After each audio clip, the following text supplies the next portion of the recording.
Hey YouTube, this is Dan with SC Bushcraft. We're coming back with our third part in our mental aspect of survival, the True Preparedness series. In this video, I want to talk about honestly evaluating ourselves and honestly evaluating our abilities. And I think that we live in a society that's just rampant with the idea of self-esteem. It's important for you to feel good about yourself, and it's important for you to, always surround yourself with people that make you feel good about yourselves. And really, I think what that leads to is arrogance and a false sense of security, in every area of life. And, a lot of people live their life and they're never really faced with a really stressful situation that brings out the worst in them and that brings out the weakness. And so because we've never been tested, then we become complacent and self-assured and have that false sense of security. And we're talking about survival. We're talking about life or death. And it's important that we don't stake our life and our survival on a fantasy that we want to cultivate about ourselves. And when we talk about survival, once again, a lot of times we overlap our successes in bushcraft, camping, backpacking, outdoor sports. The successes that we had under circumstances that we chose that might have been a lot more ideal than what you would ever face in the real world.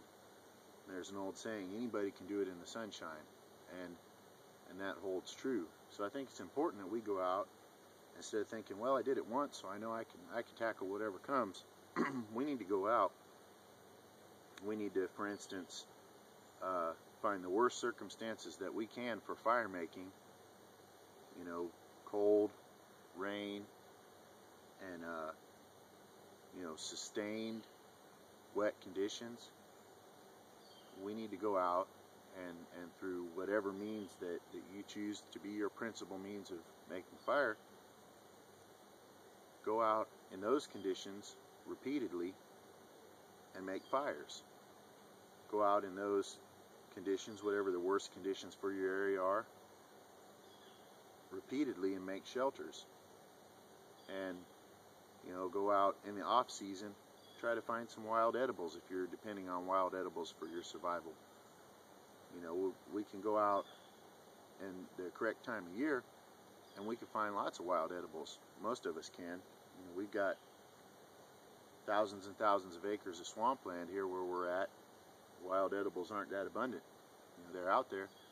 But if you live in, an area where there's an abundance of wild edibles, there will be an abundance of wild edibles during the right time of year. During the wrong time of year, the off season, you may or may not be able to find enough to survive. Test those ideas. Test your abilities. It's hard to do anything under the best of circumstances, even to change a tire or something like that when it's 33 degrees and it's raining. You're shivering, you're trembling, your hands are numb.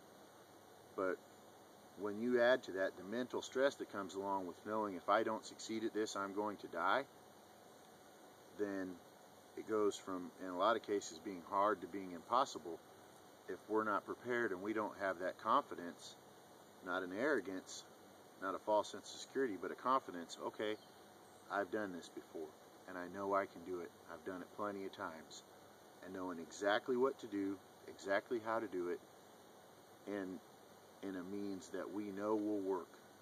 And same thing with say you're in the desert.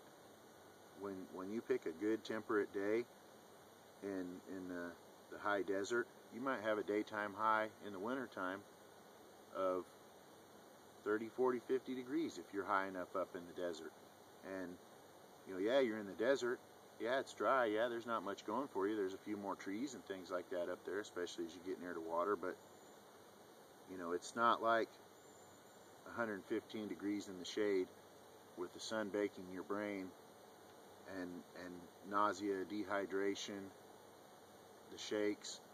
all those other things setting in that come along with being in those kind of conditions, you know, go out in those conditions with a gallon of water on your back, forget that it's there unless you absolutely need it, and go try to find you some water. Go to a place you haven't been before and try to find you some water.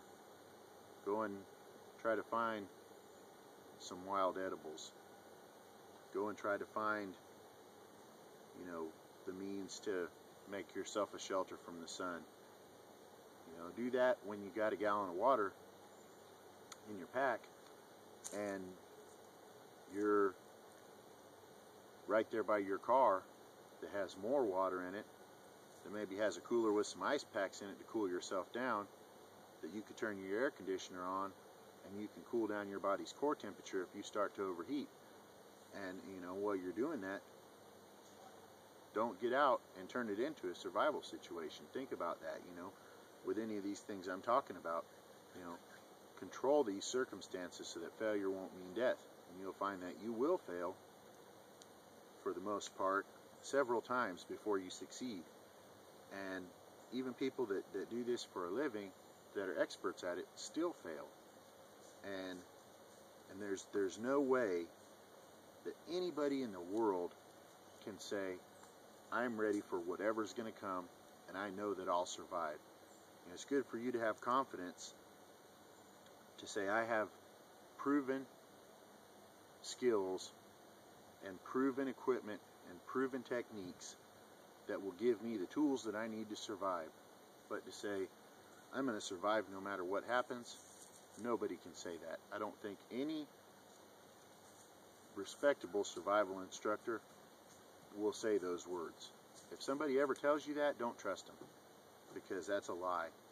The people that really know about this know that it's still not 100%. If you have everything going for you, Murphy's always around the corner, and he takes his toll. And, you know, it can be a whole lot better than 50-50 if you're truly prepared. If you truly have the tools that you need in your mental kit and in the kit that you carry with you,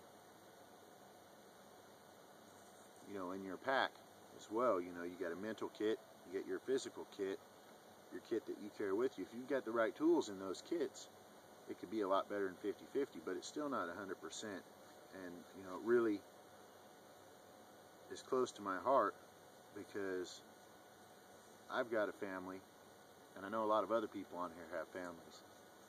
And I think about not only are people staking their lives, but they're staking the life of their families as well on, you know, some ideas that just might not be true.